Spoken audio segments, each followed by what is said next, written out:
On a tous connu cette sensation, n'est-ce pas?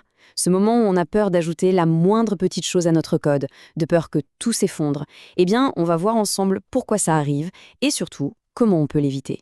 Parce que voilà, si un projet devient fragile à chaque nouvelle fonctionnalité, ce n'est pas forcément qu'on code mal, c'est que notre code, lui, pense mal. Et c'est là qu'intervient la programmation orientée objet.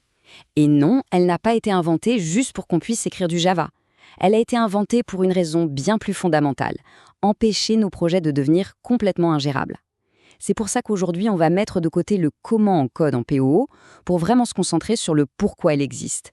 L'idée, c'est de construire des bases conceptuelles vraiment solides.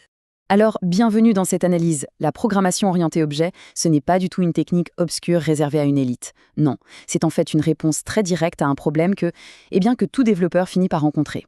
Comment on fait pour que nos projets ne se transforment pas en d'immenses labyrinthes, impossibles à maintenir? Ok, voilà le programme. On va commencer par regarder les limites du code, disons, plus classiques. Ensuite, on verra pourquoi la POO est apparue, puis on va explorer ces 5 grands piliers, voir comment ils s'articulent entre eux, et pour finir, on précisera bien ce que cette introduction couvre et ce qu'elle ne couvre pas. C'est parti! Allez, première partie. On commence par le début. Avant même de prononcer les mots classe ou objet, c'est super important de bien cerner le problème. Quel est ce fameux problème que la POP est censée résoudre? Au début d'un projet, en général, tout est simple. Tout va bien. Et puis, le projet grandit. On ajoute des fonctions, encore des fonctions. Les données commencent à être partagées un peu partout. Des dépendances invisibles se créent entre des bouts de code qui n'ont rien à voir. Et là, le vrai problème, ce n'est même pas que le code arrête de fonctionner. Non. Le vrai problème, c'est quand plus personne n'ose toucher à quoi que ce soit. Cette peur que la moindre modification ne fasse tout s'écrouler. Et là, on pourrait se dire, ok, pas de souci, je vais changer de langage. Mais soyons clairs, un mauvais design en Java, ça reste un mauvais design en Python ou dans n'importe quel autre langage. Le problème, ce n'est pas une histoire de syntaxe, c'est une histoire d'organisation, de structure. Bon, alors comment on fait pour s'en sortir? Face à ce genre de complexité, il fallait une nouvelle manière de penser le code. Et c'est précisément là que la POO entre en jeu. Elle n'est pas apparue par magie ou par mode, c'est vraiment la réponse directe et réfléchie à ce problème de chaos grandissant. Et c'est là que tout change dans la quête. C'est un vrai changement de perspective. Au lieu de penser à une longue liste d'instructions à exécuter les unes après les autres, on va imaginer notre programme comme un petit monde. Un monde peuplé d'entités autonomes, des objets. Chacun de ces objets a ses propres responsabilités, ses propres données, et sait faire certaines choses.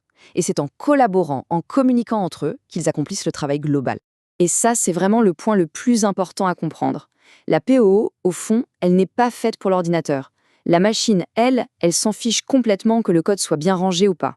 La POO, elle est faite pour nous, pour les humains, les développeurs qui doivent lire, comprendre et surtout maintenir ce code pendant des années.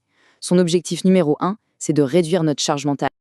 Ok, on arrive maintenant au cœur du sujet, les fameux piliers de la POO. Mais attention, petite précision importante, le but ici, ce n'est absolument pas de mémoriser une liste de mots compliqués, surtout pas. Le but, c'est de commencer à se construire une sorte de carte mentale, de comprendre l'idée générale derrière chacun de ces concepts. Alors, tout commence par ce duo, la classe et l'objet. Pour faire simple, imaginez qu'une classe, c'est le plan d'architecte d'une maison. Le plan, il décrit tout, combien de pièces, où sont les portes, etc. Mais ce n'est pas encore une maison. L'objet, lui, c'est la maison concrète, construite à partir de ce plan.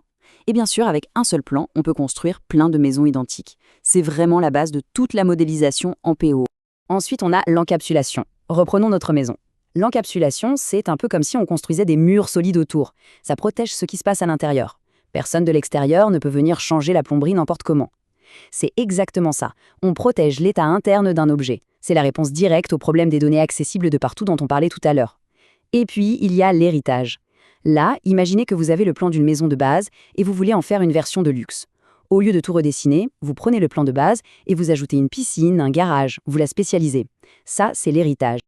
Et on termine avec les 2 piliers qui apportent la souplesse. D'abord, le polymorphisme. Le mot a l'air compliqué, mais l'idée est simple. Imaginez qu'on demande à différents animaux de faire un son. Le chien va aboyer, le chat va miauler. L'instruction est la même, fait un son, mais le comportement est différent pour chaque animal. C'est ça, le polymorphisme. Et enfin, l'interface. Pensez à une prise électrique. C'est un contrat. Peu importe ce qu'on branche dessus, une lampe, un aspirateur, un chargeur, tant que l'appareil respecte la forme de la prise, ça marche. L'interface, c'est ça. Un contrat qui dit « voilà ce que tu dois savoir faire », mais sans dire comment le faire.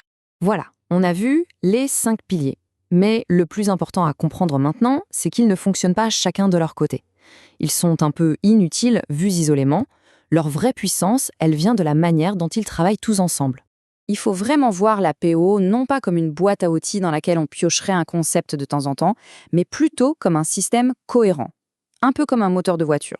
Chaque pièce a son rôle, mais c'est l'ensemble qui fait avancer la voiture. C'est pareil ici, chaque pilier renforce les autres. Et ça, c'est une distinction qui change tout. La PO, ce n'est pas une recette de cuisine à suivre à la lettre, c'est une philosophie de conception. Elle ne nous dit pas quoi faire, mais elle nous force à nous poser les bonnes questions. Des questions comme « Ok, quelle est la responsabilité de ce bout de code? Comment je protège ces données? Et surtout, comment je peux le construire pour qu'il soit facile à faire évoluer plus tard ?» Bien. Pour terminer, il me semble important de clarifier ce qu'on a vu et surtout ce qu'on n'a pas vu dans cette introduction. On est bien d'accord, on est resté à un niveau très conceptuel. On n'a pas parlé de la syntaxe de Java ou d'un autre langage, on n'a pas regardé d'exemples de code compliqués et encore moins les design patterns avancés. Tout ça, c'est pour plus tard. Aujourd'hui, l'objectif, c'était de poser les fondations. Alors, c'est quoi la suite? Maintenant qu'on a cette vue d'ensemble, les prochaines analyses vont s'attaquer à chaque pilier, un par un. Mais on ne le fera pas de manière théorique. Non, on partira à chaque fois d'un problème de code très concret pour voir comment le pilier en question nous aide à le résoudre. Et pour conclure, s'il y a une seule chose à retenir, c'est celle-ci. Apprendre par cœur la syntaxe d'un langage, finalement, c'est la partie facile. Le plus important, c'est de comprendre pourquoi la programmation orientée objet existe. Si on a bien saisi le problème de fond qu'elle est venue régler, alors apprendre le comment, ça devient tout de suite beaucoup plus simple, beaucoup plus logique. Le pourquoi, c'est vraiment la clé.